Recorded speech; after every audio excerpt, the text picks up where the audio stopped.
Back to our weather alert day. People in Orange and Durham counties are still cleaning up while bracing for more rain on the way. I mean, look at this mess out here. And all the water that collected inside the homes and businesses and cars has been lingering for days. Hidden inside is sewage, industrial waste, bacteria, and chemicals. WRAL's Grace Haba joining us now live from Felicia Street in Durham. You have advice on how to stay safe, Grace.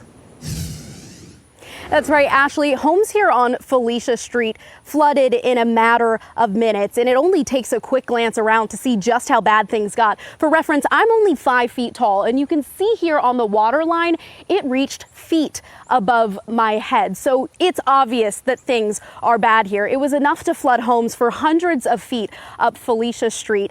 And health officials say even though the water for now might be gone, they're warning the dangers aren't.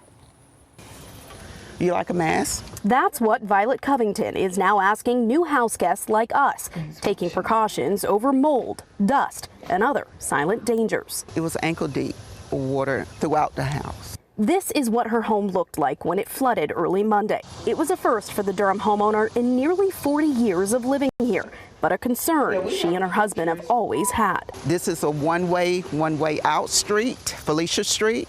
We have been fighting for years with the county to get an extension put in street so we could have a way out in case of an emergency. Their only way out was through a neighbor's yard on foot. So we left with just what was on our backs. Days later, the water on her street is gone, and others who live nearby, like Cameron Dutton, I don't know how the fridge flipped over. The fridge flipped.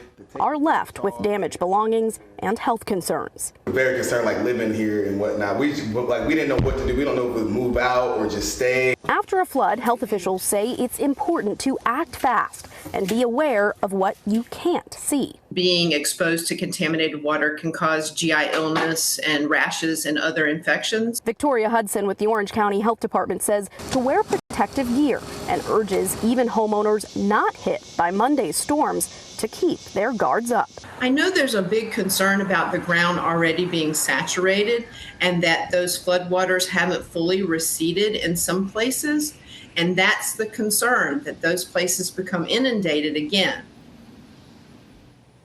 Now back out here in Durham, a lot of the front yards that we've seen here on Felicia Street look a lot like this one. Piles of debris, things that were damaged, they're bringing them out into the front lawns. And those that we spoke with say that they're actually trying to get this off of the front lawns and into things like dumpsters. We've seen a couple of those make their way to the street today because homeowners say they know that anything like this that's not tied down, if this were to flood again in the coming days, all of this could pose additional safety hazards for them and their neighbors. For now, reporting live in Durham, Grace Haba, WRAL News.